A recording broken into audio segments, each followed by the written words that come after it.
Elle a vu un grand panneau au bord de la route. Le panneau disait « Liquidation totale, voiture de sport, 50% de réduction ». Le magasin s'appelait Premium Motors. De l'extérieur, il semblait respectable et bien organisé. Des voitures rutilantes étaient exposées dans la vitrine. Beaucoup de gens se promenaient dans la cour. Ils étaient clairement attirés par l'offre très intéressante. Delphine était à la fois intriguée et curieuse d'en savoir plus. Elle rêvait depuis longtemps d'avoir une voiture de sport. Cette voiture symboliserait sa réussite professionnelle ainsi que sa personnalité forte et déterminée. Elle n'hésita pas et fit demi-tour. Elle gara ensuite sa voiture devant le concessionnaire. Il y avait beaucoup de monde. Les vendeurs couraient dans tous les sens. Ils s'occupaient des clients enthousiasmés par les promotions. L'endroit avait une énergie de solde. Les gens parlaient fort. Ils négocièrent les prix et regardèrent les voitures avec des yeux brillants de désir. Delphine a marché lentement dans la cour. Elle a regardé les modèles exposés. BMW, Mercedes, Audi, Porsche. Tous affichaient des prix qui auraient normalement été très élevés, mais qui semblaient désormais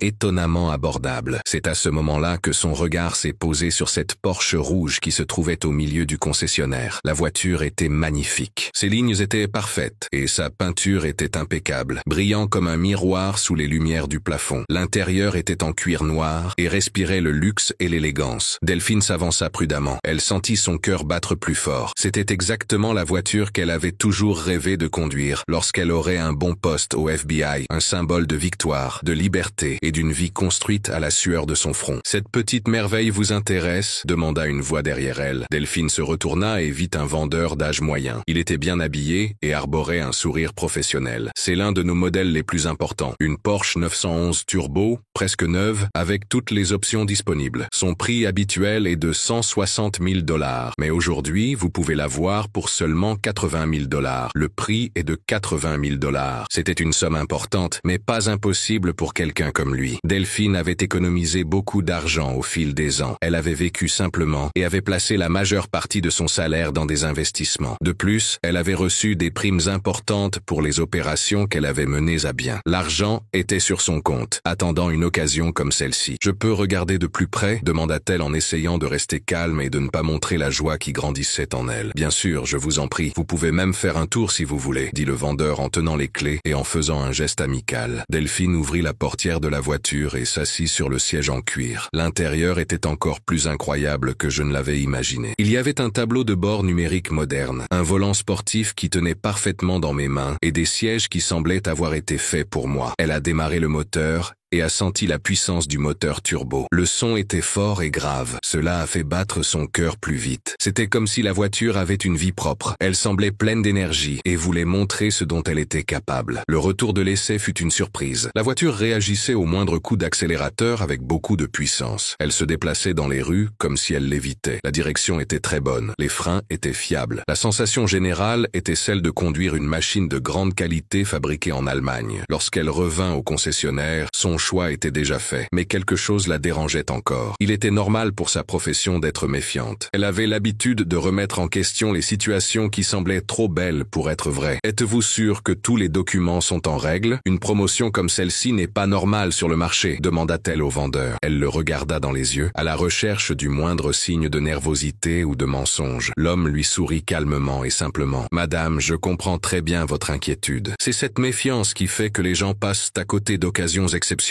Toutes nos voitures ont une origine légale. Les documents sont en règle et il n'y a aucun problème. Nous faisons cette vente spéciale parce que nous déménageons. Nous avons trouvé un bien bien mieux situé à Manhattan et nous devons vendre rapidement nos produits. C'est une question d'organisation. » L'explication semblait logique. Changer d'adresse était courant sur le marché immobilier new-yorkais. Il était donc logique qu'un magasin ait besoin de vendre ses produits rapidement dans une telle situation. De plus, tous les papiers étaient en règle. Il y avait une facture, un document prouvant la propriété et l'historique des entretiens. Tout était en ordre et semblait authentique. Delphine a signé les documents et a remis l'argent. 2 heures plus tard, elle quittait le magasin au volant de sa nouvelle Porsche rouge. Le sentiment était très fort. Elle ressentait de la joie, de la fierté et une grande satisfaction d'avoir obtenu quelque chose qui comptait beaucoup pour elle. Alors qu'elle roulait dans les rues de New York, écoutant le bruit du moteur et voyant les gens la regarder avec admiration, Delphine ne savait pas qu'elle venait de se lancer dans le plus grand problème de sa vie. 3 jours après avoir acheté quelque quelque chose qui allait changer sa vie, Delphine Johnson conduisait sa Porsche rouge dans les rues du Queens. C'était un mardi après-midi. Elle rentrait chez elle après une nouvelle journée difficile au FBI. Le travail avait été très fatigant. Elle avait dû rédiger de longs rapports sur l'opération qui venait de s'achever. Elle avait également participé à des réunions avec ses supérieurs. En plus, il y avait toute la paperasse qui suit toujours les tâches compliquées. Mais maintenant, assise dans le siège de cette belle voiture, elle sentait toute la tension de la journée s'envoler peu à peu. Le moteur faisait un bruit agréable, avec une puissance que seules les voitures allemandes peuvent offrir. À chaque virage et à chaque légère accélération, Delphine ressentait à nouveau la joie simple de conduire une très belle voiture. La circulation était plus fluide que d'habitude à cette heure-là. Elle a donc pu profiter davantage de l'expérience de conduire la voiture pour laquelle elle avait tant travaillé. C'était impressionnant de voir à quel point cette voiture était rapidement devenue une partie d'elle-même, belle, puissante et sûre. Elle a passé tout le week-end à se familiariser avec les fonctions du tableau de bord numérique. Elle a réglé les sièges dans la bonne position et a configuré ses stations de radio préférées. Chaque petit détail était quelque chose de nouveau à apprendre. Chaque commande qu'elle donnait lui procurait une nouvelle joie. Delphine, après une longue période, ressentait un véritable bonheur pour une victoire personnelle. C'était quelque chose qui n'appartenait qu'à elle. Personne ne pouvait le lui enlever ou lui poser des questions à ce sujet. À quelques rues de là, le policier Bernard Mackenzie terminait sa ronde habituelle dans les rues du même quartier. Il connaissait très bien cet endroit, comme sa poche, après y avoir travaillé pendant 15 ans. Bernard avait 41 ans. Il avait les tempes grisonnantes. Son corps était encore athlétique, car il s'entraînait régulièrement dans la salle de sport où il travaillait. Il avait tout d'un bon policier. Son uniforme était impeccable, son attitude était ferme et son regard toujours attentif. Derrière cette apparence professionnelle se cachait un esprit plein de préjugés. Cette personne avait une vision erronée du monde. Elle classait les gens dans des catégories fixes, en fonction de la couleur de leur peau, de leur lieu de résidence et de leurs vêtements. Pour Bernard, le monde était divisé entre nous et eux. Il y avait des gens qui méritèrent le respect et la protection, et il y avait ceux qu'il trouvait suspects et dangereux en raison de leur nature. Cette façon de penser s'était formée au fil des ans. Elle émergeait dans les conversations dans les vestiaires du commissariat. Elle provenait également de blagues qui semblaient anodines, racontées entre collègues. De plus, il existait une culture au sein de l'institution qui, même sans le dire ouvertement, acceptait et même soutenait ce genre d'idées. Bernard pensait vraiment qu'il aidait la société en prêtant attention à certains groupes. Il était convaincu que son expérience de la rue lui permettait de juger rapidement les gens sur leur apparence. Bernard avait la tête pleine de pensées lorsqu'une Porsche rouge passa à toute vitesse devant lui dans l'après-midi ensoleillé. La voiture attirait beaucoup l'attention. Sa couleur brillait au soleil. Le bruit du moteur était fort et différent. Elle respirait le luxe et la classe. Mais ce n'est pas l'apparence de la voiture qui attira l'attention de Bernard. Le mélange déconcertant dans son esprit entre ce signe de richesse et la couleur de la peau de la femme l'influençait. Bernard sentit une sensation familière de méfiance et de colère monter en lui. Comment une femme noire pouvait-elle avoir une telle voiture? Dans sa vision du monde, cette situation n'avait aucun sens selon ce qu'il considérait comme normal. Il devait y avoir quelque chose qui clochait, quelque chose qui expliquerait et prouverait que ses idées sur la façon dont le monde devait fonctionner étaient justes. La voiture avait peut-être été volée. Elle était peut-être impliquée dans un trafic de drogue, ou elle était peut-être la petite amie d'un criminel riche. Son esprit commença à imaginer des explications compliquées pour comprendre ce qui, pour lui, était étrange et impossible à accepter. Le soupçon s'est rapidement transformé en une certitude très forte. Bernard avait, au fil du temps, développé une étrange capacité à faire croire que ses préjugés étaient en fait l'intuition d'un policier bien entraîné. Il pensait vraiment pouvoir sentir quand quelque chose n'allait pas. Il pensait savoir quand quelqu'un n'était pas à sa place ou quand il avait quelque chose qu'il ne devrait pas avoir. À ce moment-là, toutes ses alarmes internes sonnaient très fort. Bernard alluma immédiatement l'ordinateur de la voiture. Il tapa le numéro d'immatriculation de la Porsche qu'il avait mémorisé. Il avait réussi à le noter en quelques secondes, le temps de voir la voiture. Ses doigts couraient rapidement sur le clavier. Il ressentait un mélange d'anxiété et de certitude quant à ce qu'il allait découvrir. Le système a mis quelques secondes à traiter la requête. Ces secondes ont semblé très longues à Bernard. Il imaginait déjà la joie d'avoir encore une fois raison. Lorsque le résultat est apparu à l'écran, Bernard a ressenti une grande émotion et une joie intense qui ont fait battre son cœur plus vite. La voiture figurait sur la liste des voitures volées. Elle avait été signalée par un groupe spécialisé dans le vol de voitures de luxe. Ce groupe semait la terreur dans la région métropolitaine de New York depuis plusieurs semaines. Pour Bernard, c'était la preuve ultime de tout ce en quoi il croyait. Son intuition était une fois de plus juste. Il avait vu une criminelle en pleine action. C'était maintenant le moment pour lui de se démarquer. Il voulait montrer à tout le monde que son expérience et son instinct étaient toujours justes. Ce que Bernard ne savait pas, pas et ne soupçonnait même pas, c'est que le système était obsolète. Il ne savait pas que les documents nécessaires au transfert légal de la voiture n'avaient pas encore été remplis. Il y avait également des raisons valables à cette situation. Son esprit rempli de préjugés avait trouvé exactement ce qu'il cherchait. Personne au monde ne pouvait le faire changer d'avis. Il était sur le point de réaliser l'arrestation la plus importante de sa vie. Bernard sourit d'un air étrange. Il activa la sirène et accéléra sa voiture. Il se lança à la poursuite de Delphine, pensant qu'il était sur le point de prouver qu'elle était une criminelle dangereuse. Il pensait également que ses préjugés étaient en fait un meilleur moyen de comprendre la réalité. Le bruit pénétra à travers les vitres de sa Porsche et frappa ses oreilles comme un coup de poing dans le ventre. Son cœur se mit à battre à toute vitesse et ses mains se crispèrent sur le volant en cuir. Dans le rétroviseur, elle vit les lumières rouges et bleues clignoter très rapidement. Elle se reflétait dans la vitre arrière de la voiture comme un jeu de couleurs qui attirait l'attention et indiquait que quelque chose d'important était en train de se passer. La voiture de police approchait rapidement. Elle roulait tellement vite qu'il était évident que ce n'était pas un hasard ou une urgence. Cette poursuite visait une personne en particulier, et cette personne, c'était elle. Delphine était très confuse et n'arrivait pas à réfléchir clairement. Il n'avait rien fait de mal. Il n'avait enfreint aucune règle de circulation. Il ne roulait pas vite et n'avait rien fait qui justifie l'intervention de la police. Ses réflexes d'agent du FBI se mirent en marche. Elle commença à réfléchir aux différentes options qui pourraient expliquer ce qui se passait. C'était peut-être une erreur. Le policier était peut-être à la recherche d'une autre voiture qui ressemblait à la sienne. Ou peut-être y avait-il une urgence à proximité et voulait-il qu'elle s'écarte. Ces explications logiques contredisaient cependant le sentiment grandissant que quelque chose de beaucoup plus grave était en train de se passer. La poursuite n'a duré que quelques minutes, mais pour Delphine, cela a été comme des heures interminables de souffrance et de doute. Elle sentait l'adrénaline courir dans son corps. Ses mains tremblaient légèrement, mais elle arrivait à bien contrôler la voiture. Elle comprit qu'elle ne pouvait pas s'échapper et que lutter contre la situation ne ferait qu'empirer les choses. Elle mit donc son clignotant, ralentit progressivement et arrêta la voiture sur le côté de la route très fréquentée. Le moteur de la Porsche faisait encore un léger bruit tandis qu'elle posait ses mains sur le volant. Ses mains étaient bien visibles. Elle attendait que le policier s'approche. C'est à ce moment-là que Bernard Mackenzie est sorti de sa voiture comme un animal sauvage sortant de son repère. Chacun de ses mouvements dégageait une force qui rendait l'air autour de lui tendu. Il s'est dirigé vers la voiture de Delphine à grands pas. Une main était posée sur l'arrière de son arme. L'autre main tenait son badge de police comme un trophée de guerre. Ses yeux fixaient la voiture avec tant d'intensité qu'il semblait très intéressé. Il se tenait debout, ferme et déterminé. Delphine comprit alors que quelque chose n'allait pas et ses instincts protecteurs se mirent en alerte. « Sortez de la voiture, les mains en l'air, maintenant, tout de suite !» La voix de Bernard résonna comme un cri de guerre. Elle avait une force qui tentait de masquer la haine et les préjugés qui étaient sur le point d'éclater. Le ton était beaucoup plus fort que ne l'exigeait la situation. L'agressivité était plus grande que nécessaire. Delphine comprit rapidement que ce n'était pas une façon normale d'agir pour la police. Cette voix avait une touche personnelle. Elle transmettait bien plus que le simple fait de faire ce qu'on attendait d'elle. Delphine ouvrit lentement la portière. Elle garda les mains bien en vue et sortit de la voiture avec beaucoup d'assurance et de calme. Cela venait de ses années de formation au FBI. Malgré l'hostilité inexplicable, elle restait calme et professionnelle. Elle espérait pouvoir résoudre la situation en discutant et en utilisant la logique. « Monsieur l'agent, pourquoi m'arrêtez-vous » demanda-t-elle d'une voix calme mais déterminée. Elle essayait d'adopter un ton amical pour aider à réduire la tension qui régnait dans l'air, semblable à un nuage d'orage. La réponse ne vint pas sous forme de mots. Elle prit la forme d'une poussée violente et surprenante. Elle fut projetée avec force contre le capot chaud de sa Porsche. Le choc fut très violent. Son visage heurta le métal avec une telle force que ses oreilles se mirent à bourdonner et que sa vision se brouilla pendant un moment. La douleur traversa son esprit comme un feu d'artifice. Elle sentit un goût métallique dans sa bouche. Son œil gauche commença rapidement à enfler. Elle sentit la peau de son visage s'échauffer et noircir à mesure que la tache apparaissait. « Pourquoi ?» a crié Bernard avec une colère qui semblait bien plus grande que n'importe quelle erreur qu'elle aurait pu commettre. « Tu conduis une voiture qui ne t'appartient pas, espèce de voyou. Tu pensais que tu allais passer inaperçu. Tu pensais que personne ne te remarquerait ?» Ces mots étaient agressifs, révélant beaucoup de préjugés et de haine. On aurait dit qu'il déversait sur elle des années de colère refoulée. Delphine sentit sa colère monter en elle comme une flamme alimentée par l'oxygène. « Ce n'est pas vrai !» cria-t-elle en essayant de s'éloigner de la voiture et de regagner un peu de respect. « J'ai acheté cette voiture en bonne et due forme. J'ai tous les papiers. » Avec des gestes prudents, elle prit son sac à main. Puis elle sortit tous les documents relatifs à l'achat. Il y avait la facture, le certificat de propriété et le justificatif de transfert. Tout était bien organisé et en règle. Bernard ne prit même pas la peine de regarder les documents correctement. Il les regarda d'un air désintéressé, comme s'il s'agissait de déchets. Il avait déjà décidé que Delphine était coupable avant même d'avoir vu la moindre preuve. « Vous vous êtes fait avoir, princesse !» dit-il d'un ton sarcastique qui la blessa comme du verre. « Vous avez acheté une voiture volée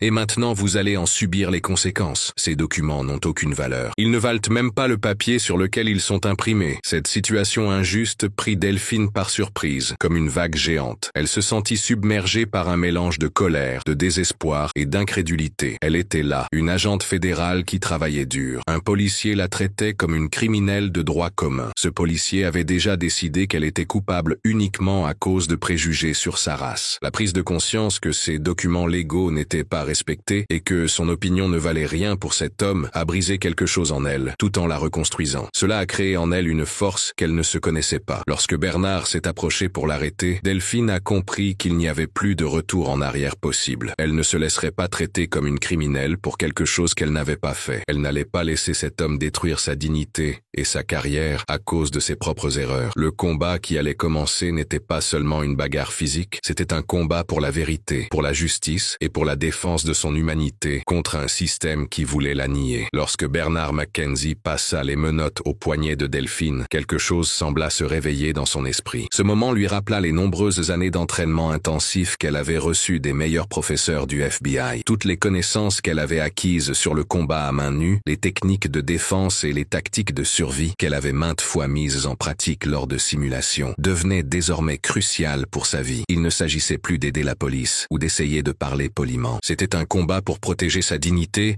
sa liberté et peut-être même sa vie. Cela se passait devant un homme qui n'avait clairement plus aucune notion de professionnalisme ou de justice. Delphine réussit à esquiver le premier mouvement de Bernard avec une rapidité qui le surprit beaucoup. Ses réflexes étaient très rapides à cause de l'adrénaline et du désir de survivre qui l'animait. Mais Bernard, plein de rage et voulant faire souffrir cette femme qui défiait son autorité, n'hésita pas à recourir à plus de violence. Le coup qu'il asséna au visage de Delphine contenait toute la haine et la rage qui l'habitaient. Il avait planifié ce coup non seulement pour blesser son corps, mais aussi pour blesser son cœur et lui montrer qu'il était maître de la situation. Le coup de poing de Bernard sur le visage meurtri de Delphine lui causa une douleur intense. Cette douleur se propagea dans sa tête comme des ondes tremblantes. Sa tête fut projetée en arrière par la force du coup. Pendant un moment très pénible, elle se sentit perdue dans un mélange de douleur et de confusion. Mais avant qu'elle ne puisse se remettre complètement, Bernard lui donna un violent coup de pied dans les jambes. C'était un coup déloyal pour la faire tomber et la laisser sans défense sur le sol. Le choc sur ses tibias lui causa une douleur intense dans les os. Elle sentit que ses jambes ne pouvaient plus supporter le poids de son propre corps. Lorsque Delphine tomba, quelque chose d'incroyable se produisit. Cela montra la grande différence entre une victime et une guerrière qui sait se battre. Sa chute ne fut pas due à la défaite ou au désespoir. C'était une action soigneusement planifiée, comme un coup d'échec joué par un très bon joueur. Des années d'entraînement au combat au corps à corps lui ont appris que parfois, la meilleure façon de se défendre est d'utiliser une situation qui semble défavorable pour attaquer. Alors que Bernard se penchait sur elle, convaincu d'avoir maîtrisé sa victime, Delphine lui a fait un croche-pied parfait qui l'a fait tomber avec force et précision. La chute de Bernard était impressionnante et humiliante. L'instant d'avant, il était debout, affichant sa fierté et sa force. L'instant d'après, il tombait au sol comme une poupée de chiffon. Ses bras s'agitaient dans les airs de manière incontrôlable, tandis qu'il tentait de retrouver l'équilibre qu'il avait perdu à jamais. L'impact de son corps sur le sol fit un bruit fort et agréable. Ce bruit fut entendu dans la rue comme une musique pour Delphine, mais elle ne manqua pas de profiter de ce petit moment de victoire. Ses instincts de survie étaient à leur maximum. Elle savait qu'elle n'avait que quelques secondes avant que Bernard ne reprenne ses forces et que la situation ne devienne encore plus dangereuse. Avec des mouvements fluides, qui semblaient avoir été répétés pendant longtemps, Delphine se releva du sol. Elle fit un geste qui démontrait son habileté et sa forte volonté. Elle réussit ainsi à prendre l'arme de Bernard et à l'utiliser contre lui. Le visage du policier, lorsqu'il regarda le canon de son propre pistolet, exprima un mélange impressionnant de surprise, de peur et d'incrédulité totale. Bernard Mackenzie ressentit pour la première fois ce que c'était que de dépendre totalement d'une autre personne. Il ressentit la peur qu'il avait causée à beaucoup de ses victimes au cours de sa carrière malheureuse. C'était une sensation amère et nouvelle pour lui. « Maintenant, tu vas m'écouter, espèce d'animal », dit Delphine d'une voix qui ne tremblait pas de peur, mais d'une colère qui avait grandi à chaque instant d'injustice qu'elle avait subi au cours des dernières minutes. L'arme était pointée sur le front de Bernard. La façon dont Delphine se tenait, les mains fermes et le regard déterminé, fit comprendre aux policiers qu'elle ne mentait pas. « Je suis un agent spécial du FBI, numéro d'identification 2847. Je travaille à la division des crimes organisés à Manhattan. Et vous, qui semblez avoir beaucoup de préjugés, vous venez de commettre la plus grande erreur de votre vie, une erreur sans aucun sens. » La peur dans les yeux de Bernard était claire et forte. On aurait dit quelque chose de vivant qui les entourait dans l'air chargé de tension. Ses mains tremblèrent beaucoup et il sentait la sueur froide couler dans son dos sous son uniforme. La réalité de la situation devenait claire dans son esprit. Il avait attaqué une agente de police, utilisé beaucoup de force contre une personne qui n'avait rien fait et laissé ses préjugés entraver son travail. À présent, en voyant cette femme forte et déterminée qui tenait son arme avec assurance, Bernard commençait à comprendre la gravité des conséquences de son mépris et de sa haine. Mais même à ce moment qui semblait être une victoire, Delphine savait que sa situation était encore très difficile. Elle se trouvait au milieu de la rue, une arme pointée sur un policier. Peu importait que ses actions semblent justifiées. Elle savait que les passants ne verraient qu'une femme noire menaçant un policier. Elle comprenait à quel point la situation était triste. Même si elle était la victime et avait été blessée sans raison, elle savait que les gens la verraient comme l'agresseur. C'était une situation difficile qui montrait les complications d'être une femme noire dans une société qui était encore confrontée à de nombreuses années de préjugés. Le bruit des sirènes qui approchaient rompit la tension dans l'air. Elles devinrent plus fortes et plus urgentes. Bientôt, le bruit fut si fort qu'il ressemblait à un cri de force et d'autorité. Cela fit battre le cœur de Delphine plus vite. Elle sentait, avec cette intuition que seules les personnes expérimentées ont, que ces bruits n'apportaient pas d'aide, mais plutôt la certitude de problèmes encore plus graves. Tout en pointant son arme sur Bernard, qui tremblait sur le sol comme une feuille dans le vent, Delphine vit à la lumière des bâtiments environnants qu'au moins 3 voitures de police arrivaient rapidement sur les lieux. L'esprit d'une agente fédérale commença à envisager toutes les possibilités et toutes les chances. Elle analysait les situations et les plans comme un ordinateur traitant des informations complexes. Cependant, toutes ces idées aboutissaient à la même conclusion triste. Elle était sur le point d'être la cible d'une situation qui pourrait devenir très dangereuse. Les premières sirènes s'arrêtèrent brusquement. Un silence très tendu s'installa, qui ne dura que quelques secondes. Puis le silence fut rompu par le bruit des portières de voitures qui claquaient et des pas lourds qui couraient sur le sol. 5 policiers sortirent de leur voiture comme des soldats quittant des lieux sûrs. Chacun d'entre eux était animé par un mélange d'émotions, d'envie de travailler et d'amitié, qui sont des éléments importants du travail de policier. Ils avaient répondu à un appel d'urgence. Un de leurs collègues était en danger. Il pouvait être en train de se faire agresser ou attaquer par une femme armée. Pour eux, la situation était claire et ne laissait aucune place à l'interprétation. Une femme noire tenait une arme et la pointait vers un policier qui gisait au sol, blessé et en position de faiblesse. Il n'était pas nécessaire d'enquêter ou de poser des questions. C'était une situation qui exigeait une réaction rapide et ferme. « Lâchez votre arme. Lâchez-le maintenant !» Le cri des 5 policiers résonna dans la rue comme un coup de tonnerre. Ce son avait une force qui ne souffrait ni question ni doute. Ils formèrent un cercle ouvert autour de Delphine. Chacun avait son arme prête et pointée sur elle. Cela rendait le moindre mouvement de sa part très dangereux. Delphine pouvait lire sur leur visage une expression qu'elle connaissait bien pour l'avoir vue à maintes reprises. C'était l'expression de la détermination au travail. C'était l'attitude des policiers lorsqu'ils doivent prendre une décision rapide dans des situations dangereuses. Mais il y avait aussi quelque chose de différent dans leurs yeux. Elle comprit alors que ces paroles, même si elles étaient vraies, ne seraient probablement pas entendues ni prises en compte dans ce moment de tension. Delphine s'efforça d'expliquer ce qui se passait. Sa voix tentait de se faire entendre au milieu du bruit des cris et des ordres confus qui fusaient de toutes parts. « Je travaille pour le FBI. Cet homme m'a frappé sans raison. J'ai un badge. » Mais ces mots semblaient se perdre dans l'air. Ils étaient étouffés par le bruit des voix autoritaires et la tension ambiante, comme si une tempête était sur le point d'éclater. Les policiers ne voulaient entendre ni explication ni excuse. Ils voyaient seulement une situation qui devait être réglée rapidement et avec fermeté. La difficulté de la réalité, les détails de la vérité et les injustices qui avaient conduit à cette situation n'avaient plus d'importance. Tout cela semblait insignifiant face à la vision simple et directe des choses à ce moment-là. Ce qui s'ensuivit fut une grande confusion de mouvements rapides. Il y avait des cris très forts et le bruit effrayant des coups de feu qui se propageaient dans les rues comme des feux d'artifice dangereux. Delphine, qui est l'une des meilleures tireuses du FBI, se trouvait dans une situation difficile. Elle était encerclée par 5 ennemis armés. Chacun d'entre eux se trouvait à un endroit qui augmentait ses chances de gagner et diminuait les siennes. Les années qu'elle avait passées à s'entraîner au combat commencèrent à porter leurs fruits. Cela avait fait d'elle une personne très précise et agile. Elle se déplaçait avec la légèreté d'une danseuse et l'habileté d'une guerrière. Elle savait que sa seule chance de survivre était d'agir avec fermeté et courage. Elle comprenait que chaque mouvement pouvait être le dernier de sa vie. La fusillade qui qui a suivi a été brève, mais très intense. Delphine a réussi à toucher un policier à la poitrine. Elle l'a vu tomber et ses collègues se sont précipités pour l'aider. Ils ont appelé les secours par radio. La situation était mathématiquement très difficile pour elle. Ils étaient 5 contre 1, ce qui rendait la tâche presque impossible. Peu importait que la personne seule soit bien entraînée. Au fil du temps, les policiers se sont rapprochés d'elle. Ils l'ont fait reculer jusqu'à ce qu'elle n'ait plus nulle part où aller. Elle n'avait donc plus le choix et se retrouvait piégée comme un animal effrayé. La reddition de Delphine n'était pas un acte de peur, mais un choix intelligent fait par quelqu'un qui avait encore les idées claires, malgré la confusion. Elle comprenait que continuer à se battre serait une grave erreur. Sa seule façon de prouver son innocence et de révéler la vérité sur ce qui s'était passé était de survivre à ce moment et de se battre pour la justice en utilisant les lois. Elle a levé les mains et a parlé clairement, malgré la douleur et la honte. Elle a accepté d'être arrêtée par les policiers. Ils l'ont menottée et l'ont mise à l'arrière d'une voiture de police, comme si elle était une criminelle ordinaire. Pendant qu'on l'emmenait au poste, Delphine a senti une grande injustice lui serrer le cœur comme un poids énorme. Elle avait été agressée et humiliée. Maintenant, elle était arrêtée pour avoir tenté de se défendre contre une attaque violente et injustifiée. Elle a pris conscience de la gravité de la situation. Elle était une agente fédérale qui avait travaillé pendant des années pour rendre justice. À présent, elle se trouvait du mauvais côté de la loi. Elle était considérée comme une criminelle dangereuse par des personnes qui auraient dû être ses alliés dans la lutte contre la criminalité. Même à ce moment qui semblait être une défaite, quelque chose en Delphine refusait de se laisser abattre. Une forte volonté continuait de l'animer. Il était convaincu que la vérité finirait par triompher et que cette injustice ne resterait pas impunie. L'intérieur du commissariat de Brooklyn avait une odeur caractéristique de vieux café, de papier sale et de désinfectants bon marché. Cette odeur semblait imprégner tous les lieux publics de la ville. Les lumières fluorescentes s'allumaient et s'éteignaient de manière étrange, plongeant la pièce dans la pénombre. Une sensation de tension et d'injustice flottait dans l'air comme un nuage noir. Delphine marcha dans les couloirs étroits, les mains menottées dans le dos. Elle remarqua que tous les policiers, détectives et employés la regardèrent avec curiosité et jugement lorsqu'elle passait. Pour eux, elle n'était qu'une criminelle de plus jugée par le système. Elle n'était qu'un visage inconnu parmi la file interminable de personnes qui entraient et sortaient de ces salles chaque jour. Sa situation était très injuste. Elle était agent fédéral, mais elle était traitée comme une personne ordinaire qui avait fait quelque chose de mal. Cela lui faisait très mal, comme si on lui versait de l'acide sur le cœur, mais elle gardait la tête haute et sa dignité. Elle ne voulait pas montrer de faiblesse face à ce mensonge. Bernard Mackenzie arriva au poste de police quelques minutes avant Delphine. Il était déjà en train de faire une présentation théâtrale qui semblait sortir de la bouche d'un très bon acteur. Il était entouré de collègues qui écoutaient tout ce qu'il racontait sur ce qui s'était passé. Il avait transformé son acte lâche contre une femme innocente en une histoire de héros. Il s'était fait passer pour un policier qui lutte contre une criminelle dangereuse appartenant au crime organisé. Chaque partie de son histoire avait été soigneusement préparée pour vous faire passer pour une victime. Ainsi, ce soin rend moins probable que les véritables situations du conflit apparaissent. Bernard parlait avec intensité et sa voix semblait pleine de colère feinte. Il racontait comment il avait vu une voiture qui avait été volée. Il a dit qu'il avait essayé de parler poliment à la personne dans la voiture, mais il a affirmé avoir été agressé cruellement par une femme qui semblait savoir se battre. Il pensait que cette femme faisait partie d'un groupe qui causait des problèmes dans la ville en volant des voitures de luxe. Cette femme est très dangereuse, a déclaré Bernard aux policiers qui l'entouraient. Sa voix montrait qu'il en était convaincu. La façon dont elle s'est battue et dont elle m'a désarmé n'est pas à la portée de tout le monde. Elle a suivi un entraînement militaire ou criminel avancé. Elle est probablement l'une des chefs de l'opération de vol de voiture et pas seulement une simple complice. Quand j'ai essayé de l'approcher normalement, elle est immédiatement devenue agressive et a essayé de me repousser. Si les nouveaux membres n'étaient pas arrivés à temps, je ne serais pas ici à vous parler en ce moment. Chaque mot était calculé pour susciter l'empathie et l'aide de ses amis. Elle jouait sur la loyauté qui existe entre les policiers. Cette loyauté les empêche souvent de remettre en question les actes de leurs collègues. Les policiers qui ont répondu à l'appel d'urgence ont confirmé la version de Bernard. Chacun a donné des détails qui décrivaient Delphine comme une criminelle dangereuse qui réfléchissait beaucoup avant d'agir. Ils ont raconté qu'elle tenait une arme pointée sur un policier qui ne pouvait pas se défendre. Ils ont dit qu'elle s'était violemment opposée à son arrestation. Ils ont également déclaré qu'elle avait blessé l'un des policiers pendant la fusillade. Ils n'avaient aucun doute sur la culpabilité de Delphine. Ils avaient vu de leurs propres yeux une femme noire blesser un agent des forces de l'ordre. C'était une preuve suffisante pour tirer toutes les conclusions qu'ils voulaient. L'idée qu'il puisse y avoir d'autres explications, que Bernard mente ou qu'ils aient eux-mêmes mal compris la situation, ne leur effleurait même pas l'esprit. Ils étaient prisonniers de nombreuses années de coutumes culturelles et d'idées fausses auxquelles tout le monde croyait. Quand vint le moment pour Delphine de parler, elle entra dans une petite pièce exiguë qui sentait la sueur et le désespoir. Sa voix résonna dans l'atmosphère lourde, comme une vérité évidente. « Je suis l'agent spécial Delphine Johnson, numéro 2847. Je travaille à la division des crimes organisés du FBI à Manhattan, dit-elle avec une assurance qui fit taire certaines personnes présentes pendant un instant. Ce policier m'a frappé sans raison lors d'un contrôle qui a été malmené, uniquement à cause de ma race. J'ai acheté cette voiture en toute légalité. J'ai tous les papiers, et vous pouvez vérifier mon identité dans les registres du gouvernement. » Sa voix ne tremblait pas. Chaque mot prononcé avait la précision et la confiance de quelqu'un qui a passé sa vie à rechercher la vérité et la justice. Mais même avec cette nouvelle information surprenante, même avec la possibilité réelle qu'ils aient affaire à un agent du gouvernement, le doute et la résistance étaient palpables dans la salle. Bernard a répondu immédiatement. Il a dit que Delphine utilisait un faux nom. Il a ajouté qu'il était facile de se procurer de faux papiers sur le marché noir. Il a également ajouté que les criminels intelligents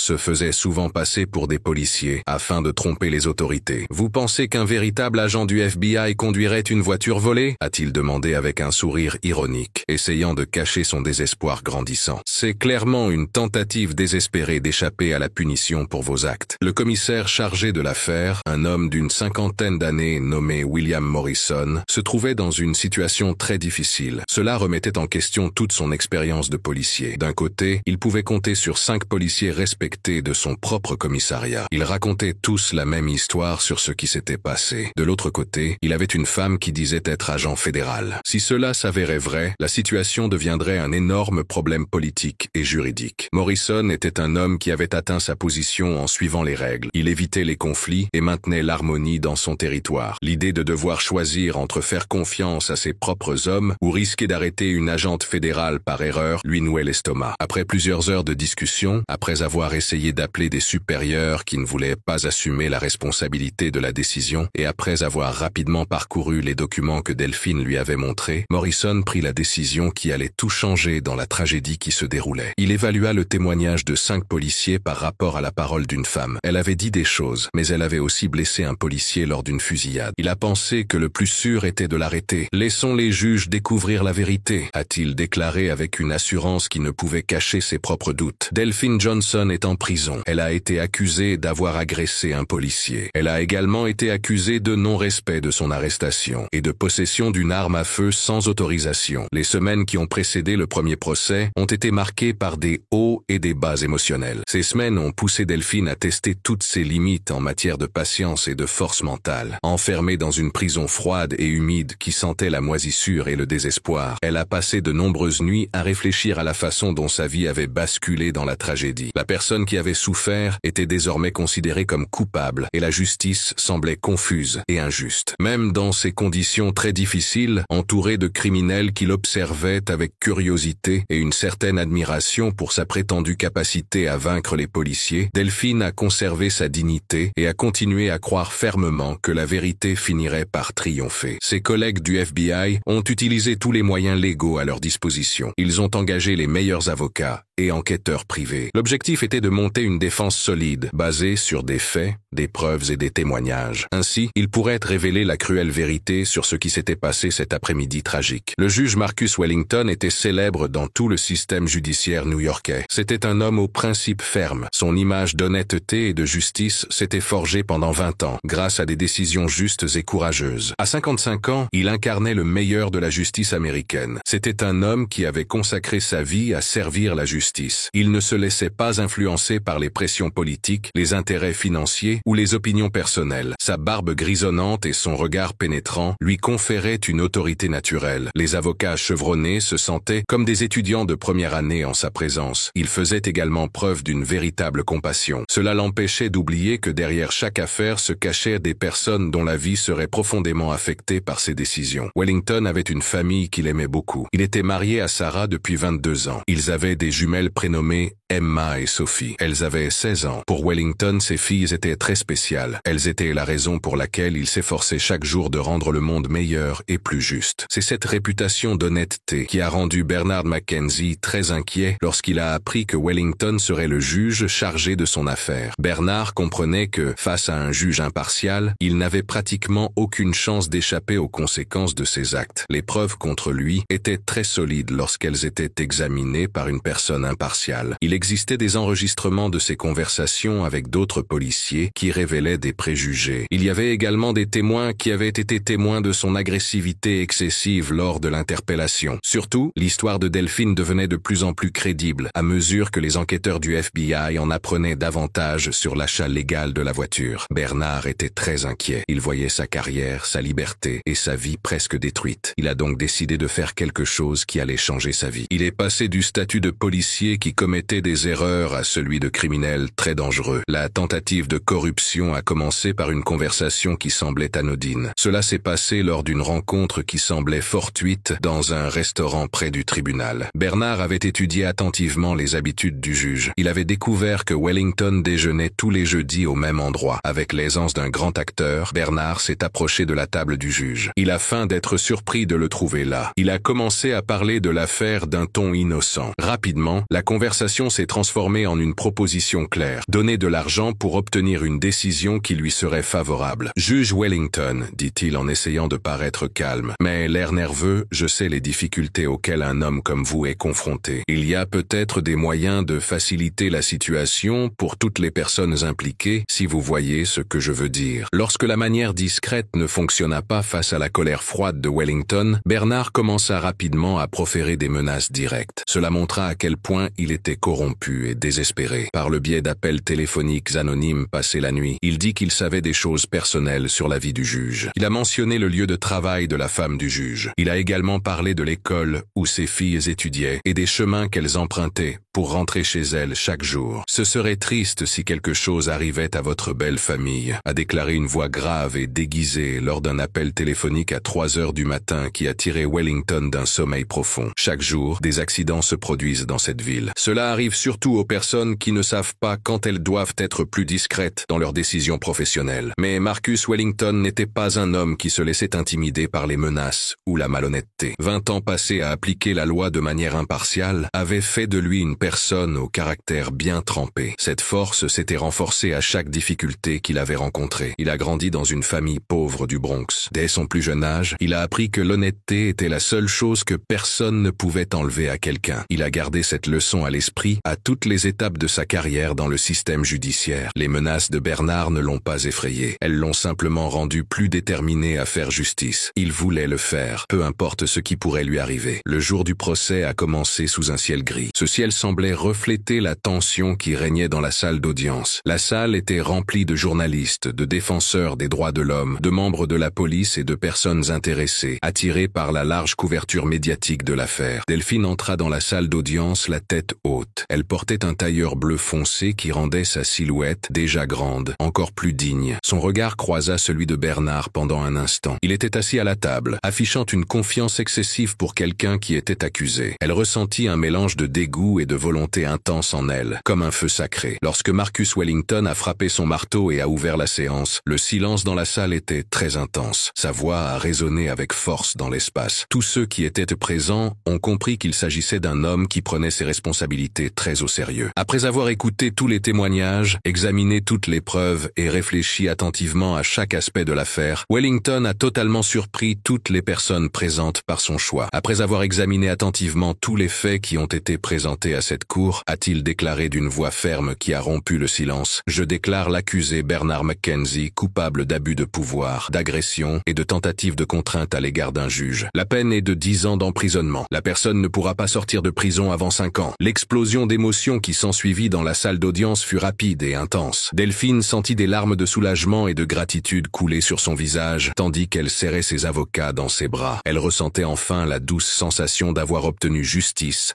après des semaines d'humiliation et d'injustice. Bernard était très en colère. Sa rage faisait ressortir les veines de son cou et ses yeux étaient remplis de haine. Alors qu'il était emmené, les mains menottées, hors du tribunal, il a regardé Wellington avec un regard si intense que le juge a compris que ce combat n'était pas encore terminé. La cellule de la prison d'État où Bernard McKenzie était incarcéré était petite et exiguë. L'endroit sentait fortement le désinfectant et la tristesse. Même dans cet espace malsain, son esprit était envahi par des idées de vengeance. À chaque heure qui passait, ses plans devenaient plus élaborés et plus effrayants. Les murs gris et froids qui l'entouraient semblaient amplifier ses pensées répétitives. Il renforçait la haine qui envahissait son âme, comme une maladie qui se propageait dans tout son corps. Pendant les longues nuits sans sommeil, lorsque le silence de la prison n'était rompu que par les cris lointains des autres prisonniers et le bruit des barreaux, Bernard se souvenait toujours de sa honte au tribunal. Il revoyait sans cesse le visage heureux de Delphine et l'expression sérieuse du juge Wellington lorsqu'il prononçait la sentence qui avait changé sa vie à jamais. Bernard n'était pas seulement un homme qui voulait se venger. C'était un chasseur intelligent qui avait passé 15 ans à comprendre le fonctionnement du système. Il connaissait ses faiblesses et savait exploiter les failles de la loi et de l'ordre qui semblaient si solides. Pendant son temps dans la police, il s'était constitué une liste d'amis malhonnêtes. Ces policiers avaient une vision sombre du monde et étaient prêts à enfreindre les règles au nom d'une amitié forte qui ignorait le bien et le mal. Ces hommes n'étaient pas seulement des collègues, ils étaient comme des frères qui se battaient ensemble. Ils avaient des secrets qu'ils partageaient, s'entraidaient et avaient une complicité qui les rendait dangereux lorsqu'ils travaillaient ensemble pour un objectif commun. Bernard savait bien comment exploiter ce réseau. Il savait comment utiliser son désir de vengeance dans un plan qui pourrait coûter la vie à des innocents. La maison qui abritait le trésor qu'il recherchait appartenait à Harold et Margaret Chen. C'était un couple de personnes âgées qui avaient installé un système de sécurité sophistiqué dans leur maison après avoir été victimes d'un cambriolage très violent 3 ans auparavant. Monsieur Chen, un ancien soldat de la guerre du Vietnam qui avait des raisons de se méfier de tout en raison de ses expériences, avait installé des caméras haute définition dans sa maison. Ces caméras enregistraient tout en permanence et stockaient les enregistrements dans des fichiers numériques. Ces fichiers étaient enregistrés sur des ordinateurs locaux et également sauvegardés dans le cloud. Lorsque l'agent Martinez a sonné à la porte des Chen un jeudi matin pluvieux, elle ne savait pas qu'elle allait trouver des indices qui permettraient de résoudre l'affaire Delphine Johnson. Ces indices allaient également révéler un réseau de corruption au sein de la police plus vaste que ce qu'aucun enquêteur n'avait imaginé jusqu'alors. Les enregistrements que Monsieur Chen a montrés à Martinez étaient très clairs et très compromettants pour la défense. Les caméras avaient bien filmé l'arrivée du van noir au petit matin de l'enlèvement. 4 hommes masqués sont sortis du véhicule avec des mouvements coordonnés. Ces mouvements montraient qu'ils avaient reçu un entraînement professionnel en tactique d'intervention. De plus, la très bonne qualité des lentilles a permis à Martinez de voir clairement la plaque d'immatriculation du véhicule. Ce détail était très important. L'agent Park a immédiatement entré cette information dans les systèmes de traçage du FBI. Il a ainsi pu découvrir qui était le propriétaire du véhicule immatriculé. En moins de 6 heures, ils ont découvert le nom du propriétaire de la camionnette. Ils ont également obtenu une carte indiquant tous les endroits où la camionnette avait été vue par des caméras de circulation dans les semaines précédant l'enlèvement. Cela a permis de déterminer où la camionnette se rendait habituellement et que quelqu'un observait la routine de la famille Wellington depuis longtemps. La recherche de la plaque d'immatriculation a conduit les enquêteurs directement à James Murphy. C'est un policier qui a beaucoup de dettes. Ses dettes de jeu l'ont rendu vulnérable au chantage financier de Bernard McKenzie pendant longtemps. Lorsque les informations sur Murphy sont apparues dans les données du FBI, l'agent Martinez a ressenti une vague d'adrénaline familière. Ce sentiment accompagnait toujours les moments de découvertes importantes. Elle savait qu'ils avaient trouvé la première piste d'une affaire qui, si elle était menée avec détermination, pourrait démanteler toute l'organisation criminelle. Murphy n'était pas seulement un policier corrompu. Les documents financiers que l'agent Park avait pu consulter avec l'autorisation du gouvernement révélaient un réseau complexe de transactions suspectes. Ces transactions reliaient Murphy directement à 3 autres hommes que Bernard avait appelés pour intimider la famille Wellington. L'arrestation des 4 policiers qui avaient commis des actes répréhensibles avait été soigneusement organisée. Cela rappelait les meilleures opérations du FBI. Au lieu d'arrêter les hommes un par un et de risquer que les autres s'échappent ou effacent des preuves, le directeur Thompson avait ordonné plusieurs raids simultanés. Ces raids avaient eu lieu à 6 heures précises du matin, un lundi. Ainsi, toutes les cibles étaient chez elles et n'étaient pas préparées. 4 équipes spéciales composées d'agents habitués aux arrestations dangereuses se sont placées à des endroits stratégiques dans les maisons de Murphy, Torino, Chen et Ace. Elles attendaient le signal convenu. Ce signal était important pour qu'aucun des criminels ne puisse prévenir les autres ou tenter d'échapper à la justice qui venait enfin les punir pour leurs actes. L'arrestation du capitaine Robert Hayes a été une grande satisfaction pour les agents qui ont travaillé sur cette affaire. Il était le chef des opérations terroristes contre la famille Wellington. Sa réaction a montré à quel point il était lâche, même s'il semblait être une personne forte et effrayante. Lorsque les agents fédéraux sont entrés chez lui avec des mandats d'arrêt et de perquisition, Hayes, qui s'était montré très violent et sûr de lui en effrayant une famille qui ne pouvait pas se défendre, est devenu complètement nerveux face à l'autorité réelle criminel que représentaient les insignes dorés du FBI. Ses mains tremblèrent beaucoup pendant que les policiers l'arrêtaient. Il avait très peur et des larmes coulèrent sur son visage. Il a compris que la situation était très grave. Il avait agressé une policière et effrayé la famille d'un juge. Ces crimes pouvaient lui valoir de nombreuses années de prison dans des endroits difficiles. Dans ces prisons, les anciens policiers étaient traités comme les personnes les plus méprisées et les plus faibles. Les interrogatoires qui ont suivi les arrestations ont été très bien menés par des spécialistes de l'enquête. Ils savaient comment agir pour obtenir des aveux de criminels qui tentaient de se décharger de leurs responsabilités et de la faire porter à d'autres membres du groupe. L'agent Martinez a utilisé des techniques qu'il avait perfectionnées au cours de ses 15 années de service. Il a alterné entre le rôle du bon flic et celui du méchant flic avec l'agent Park. Ils ont exploité les insécurités et les peurs de chaque homme pour découvrir non seulement tous les détails de l'enlèvement, mais aussi des informations sur d'autres crimes que Bernard avait planifiés au fil des ans grâce à ses amis corrompus. Murphy a été le premier à craquer. Il n'en pouvait plus. Cela s'est produit à cause de la peur de ce qui pourrait lui arriver avec la justice et de la tristesse qu'il ressentait pour ce qu'il avait fait à une famille qui n'avait rien fait de mal. Assis dans une pièce blanche et froide, sous des lumières vives qui rendaient sa peau très pâle, il a avoué qu'il n'avait pas seulement participé à l'enlèvement de la famille Wellington. Il a également parlé de nombreux autres crimes organisés par Bernard. Ces crimes comprenaient la fabrication de fausses preuves, le paiement de témoins pour qu'ils mentent et même la menace de commerçants locaux qui ne voulaient pas payer des frais de protection, qui étaient en fait imposés comme s'il s'agissait d'une aide à la police. Chen et Torino ont rapidement imité Murphy. Chacun voulait donner plus de détails. Ils espéraient obtenir des accords qui réduiraient leurs peines à l'avenir. Cela a donné lieu à de nombreuses révélations. Les informations ont montré l'ampleur du réseau criminel que Bernard avait mis en place au cours de sa vie. L'appel qui allait changer la vie de Bernard Mackenzie a eu lieu un mercredi après-midi. Le soleil passait à travers les barreaux de sa cellule et projetait des ombres rayées sur le sol en béton usé. Ces ombres semblaient indiquer qu'il pourrait passer encore longtemps en prison. La personne qui parlait à l'autre bout du fil était le détective Kevin Walsh. Il était l'un des rares contacts que Bernard avait encore dans la police. Non pas parce que Walsh était particulièrement loyal ou malhonnête, mais parce qu'il avait une curiosité étrange. Certaines personnes s'intéressent aux tragédies des autres. Walsh aimait être le premier à annoncer les mauvaises nouvelles à ceux qui étaient dans le pétrin. « Bernard, mon ami, dit Walsh d'un ton sympathique qui ne cachait pas sa joie de lui annoncer de mauvaises nouvelles. J'espère que tu es assis, car j'ai des nouvelles qui vont te donner envie d'être n'importe où ailleurs dans le monde, sauf ici. » Les mots qu'il entendit frappèrent Bernard comme des balles tirées à bout portant. Chaque son qu'il entendait anéantissait tout espoir qu'il lui restait de pouvoir contrôler la situation grâce à ses contacts corrompus. Walsh lui expliqua en détail comment Murphy, Chen, Torino et Hayes avaient été arrêtés en même temps lors d'une opération organisée par le FBI. Il lui raconta comment chacun d'entre eux s'était montré nerveux pendant l'interrogatoire et avait fini par avouer avoir participé à l'enlèvement de la famille Wellington. En outre, ils ont également admis de nombreux autres crimes qui impliquaient Bernard comme principal responsable et responsable des finances. « Ils t'ont livré pour de bon », a déclaré Walsh d'un ton cruel. Cela a fait se tordre l'estomac de Bernard comme une machine à laver à grande vitesse. Murphy a même montré à la police où tu gardais l'argent que tu utilisais pour payer les pots de vin. Tu es dans une situation très difficile. Bernard réalisa que son réseau criminel venait de s'effondrer de manière brutale, comme un ouragan très puissant. Cela anéantissait ses plans de vengeance. Cela faisait également disparaître toute chance qu'il avait d'échapper aux sanctions pour avoir vécu de manière corrompue et violente pendant si longtemps. Après avoir raccroché, il resta assis sur le bord de son petit lit. Il regarda le mur gris. Son esprit essayait de comprendre l'ampleur du problème qui allait lui tomber dessus, comme une énorme avalanche. Il ne s'inquiétait pas seulement de retourner en prison. Les crimes qu'il avait commis avec l'aide de policiers corrompus relevaient de la responsabilité du gouvernement fédéral. Cela signifiait des peines plus longues dans des prisons plus dangereuses. Dans ces prisons, les anciens policiers corrompus étaient considérés comme les détenus les plus rejetés et les plus faibles de tout le système pénitentiaire. L'évasion que Bernard a planifiée et réalisée au cours des 6 heures qui ont suivi a montré à quel point un homme en difficulté peut être ingénieux. Il devait s'échapper pour protéger sa liberté et sa vie. Il a utilisé toutes ses compétences pour disparaître sans laisser de traces. Au fil des ans, il avait accumulé une somme d'argent considérable pour les urgences grâce à ses activités illégales. Il avait de l'argent caché dans des coffres bancaires privés ouverts sous de faux noms. Il avait également de faux papiers d'identité qu'il s'était procurés avec l'aide de personnes issues du milieu criminel. De plus, il avait créé un réseau de passeurs qui aidait les criminels à traverser la frontière mexicaine. Ces criminels payaient beaucoup d'argent pour un passage sûr vers des pays qui ne renvoyaient pas les personnes vers les États-Unis. Bernard a toujours considéré ses ressources comme une assurance pour les situations très difficiles. Il n'avait n'avait jamais pensé qu'un jour il aurait à les utiliser pour se protéger. Le voyage jusqu'à la frontière a été une expérience très étrange qui a changé Bernard. C'était un homme qui avait l'habitude d'avoir du pouvoir grâce à son badge et à son arme. Il était désormais devenu une personne craintive. Bernard se cachait dans des motels bon marché et errait dans les couloirs des gares routières, les épaules voûtées. Il regardait toujours si quelqu'un le suivait. Il avait troqué son uniforme de policier contre de vieux vêtements trouvés dans des friperies. Il avait laissé pousser sa barbe pendant quelques jours pour changer d'apparence. Il avait également adopté l'attitude d'un travailleur fatigué, essayant de passer inaperçu parmi la foule. Pendant les 48 heures qu'il lui fallut pour atteindre le Mexique, Bernard ressentit pour la première fois, en tant qu'adulte, ce que c'était que d'être vraiment vulnérable. Il découvrit la peur qu'il ressentait en permanence. Cette peur était similaire à celle qu'il avait fait ressentir à ses victimes tout au long de sa carrière criminelle. La ville de Monterrey, où Bernard trouva refuge pendant un certain temps, était le genre d'endroit où les criminels américains en fuite pouvaient se cacher pendant longtemps, à condition d'avoir de l'argent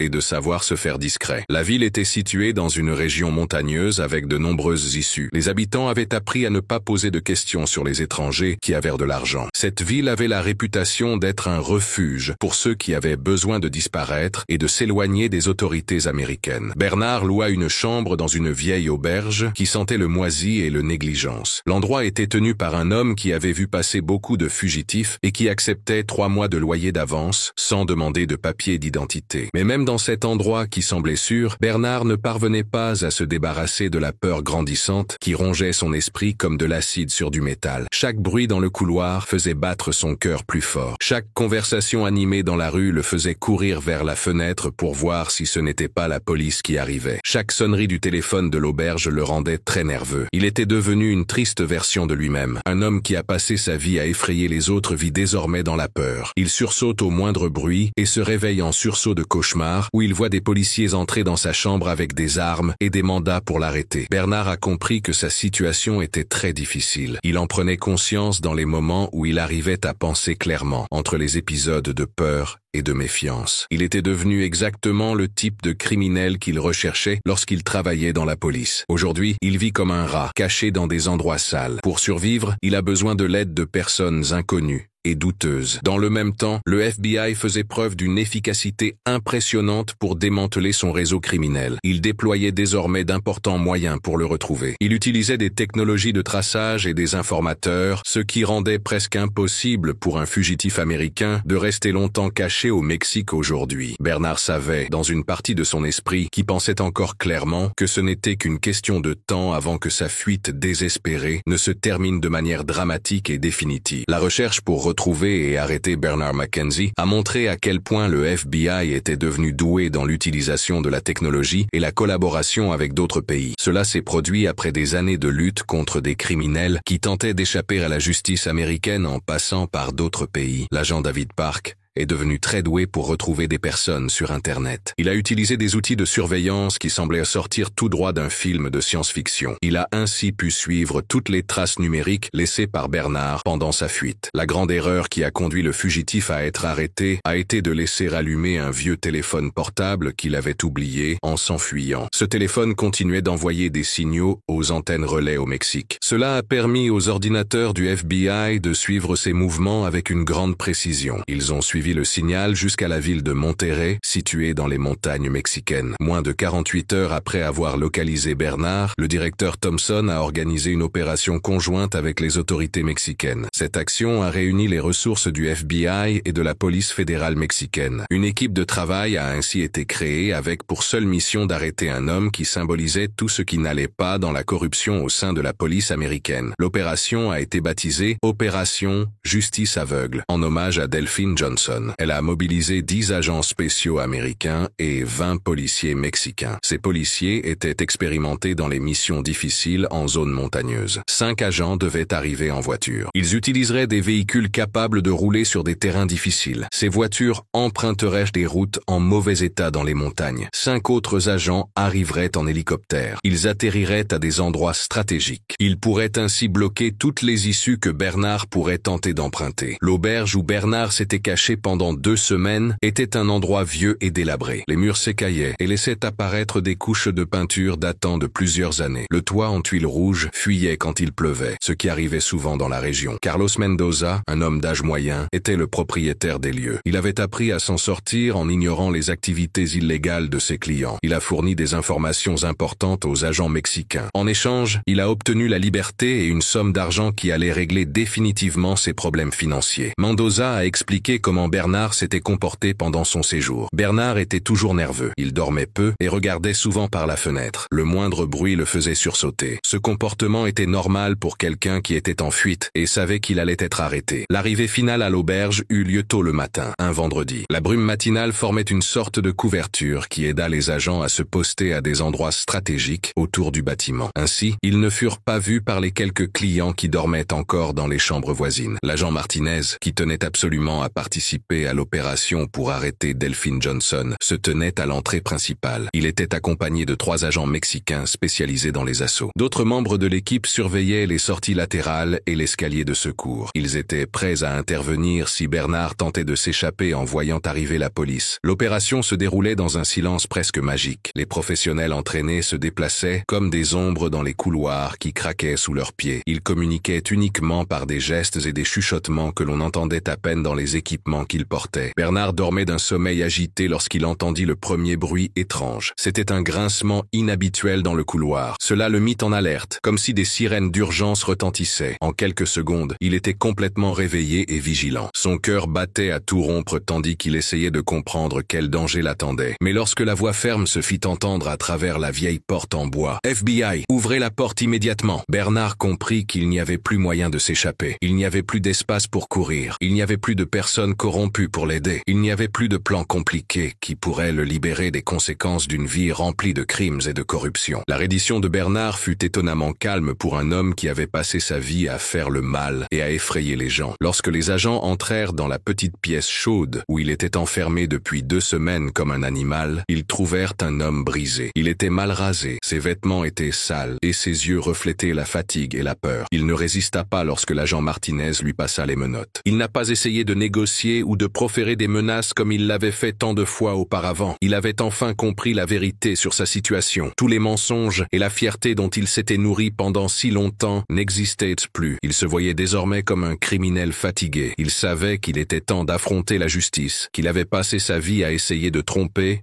et d'éviter. Le vol de retour vers New York s'est déroulé sans incident. Bernard est resté silencieux. Il regardait par le hublot de l'avion. Il voyait les nuages blancs passer, tels des fantômes, dans le vaste ciel bleu. L'agent Martinez regardait son prisonnier avec un sentiment de satisfaction professionnelle et de curiosité. Il voulait comprendre comment un homme qui avait commencé sa carrière en promettant de protéger et d'aider les gens était devenu quelqu'un d'aussi mauvais et dangereux. Le 3e procès de Bernard McKenzie serait différent de tout ce qui s'était passé auparavant. Cette fois-ci, il n'y aurait ni menace, ni pot de vin, ni crainte que des familles qui n'avaient rien à voir avec cette affaire ne soient touchées. Le juge fédéral Harrison Morrison, qui présidait le procès final, était connu dans tout le système judiciaire comme un homme qui ne tolérait pas la corruption parmi les policiers. Il avait passé sa carrière à veiller à ce que les policiers malhonnêtes paient pour leur trahison envers le public qu'ils avaient promis de protéger. Lorsque Bernard fut traduit en justice pour répondre à de nombreuses accusations graves, enlèvement, extorsion,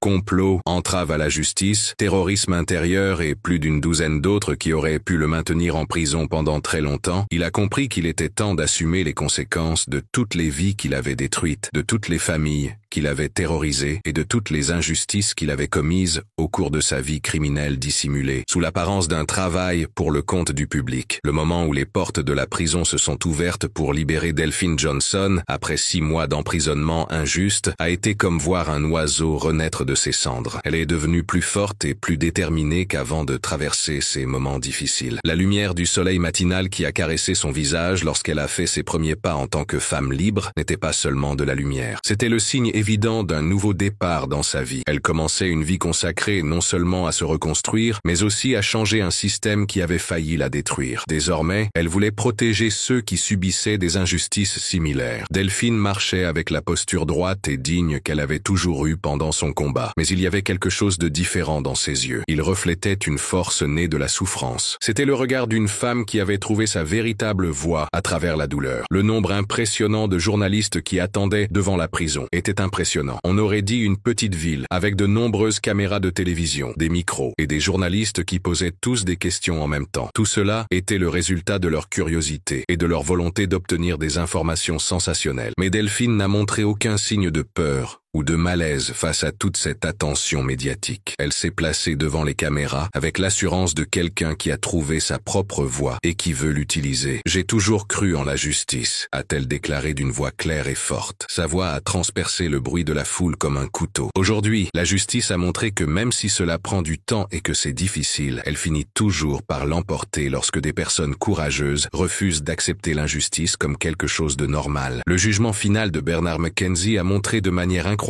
comment le système judiciaire américain peut bien fonctionner. C'est le cas lorsqu'il n'y a pas de préjugés, de menaces ou de malhonnêteté. Le juge fédéral Harrison Morrison a mené la procédure avec une moralité qui a montré à tous pourquoi la justice est l'un des éléments les plus importants d'une société démocratique. Les preuves présentées par l'équipe du FBI étaient très solides et ne pouvaient être contestées. Il y avait des enregistrements des menaces proférées par téléphone, des photos de la famille Wellington en train d'être surveillée, des aveux détaillés de 4 policiers corrompus, des registres bancaires montrant les pots de vin et surtout le témoignage courageux du juge Marcus Wellington. Il a eu le courage de parler publiquement de la peur que sa famille a vécue. Lorsque Morrison a condamné Bernard à 7 ans de prison fédérale, plus 5 ans de liberté conditionnelle, toute la salle d'audience a applaudi. Les applaudissements ont duré plusieurs minutes. Delphine a reçu une indemnisation de 380 000 $. Cette somme était une compensation pour les mois qu'elle avait passés en prison sans raison et pour les problèmes qu'elle avait eus dans sa vie privée et sa carrière. Bien que cette somme soit importante financièrement, ce qui comptait vraiment, c'était la reconnaissance qu'elle avait été victime d'un complot visant à tromper la justice. Plus important encore que l'argent, Bernard a été officiellement démis de ses fonctions dans la police. Cette mesure garantit qu'il ne pourra plus jamais utiliser son badge pour effrayer ou faire du mal à des personnes innocentes. Les 4 policiers malhonnêtes qui ont participé à l'enlèvement de la famille Wellington ont également été punis. Chacun d'entre eux a été condamnés à 3 ans de prison dans un établissement fédéral. De plus, ils ont été bannis à vie de toute fonction liée à la police. Cette punition a mis fin à leur carrière et a montré aux autres policiers qu'ils ne devaient pas choisir la voie de la corruption.